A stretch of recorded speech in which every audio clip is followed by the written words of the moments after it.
Welcome back to another technical deep dive here in the debug zone.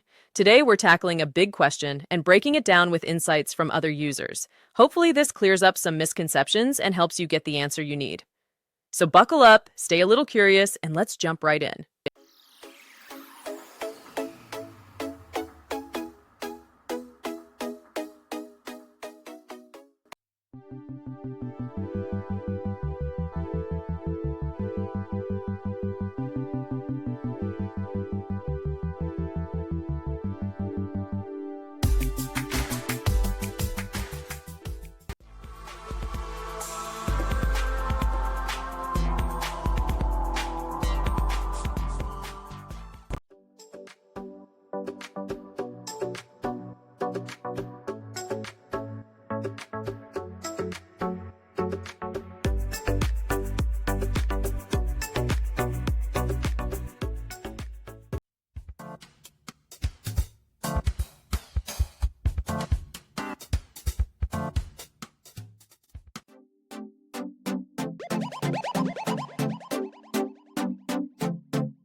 And that's a wrap.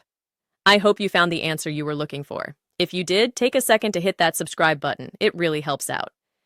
And let me know in the comments which solution worked best for you.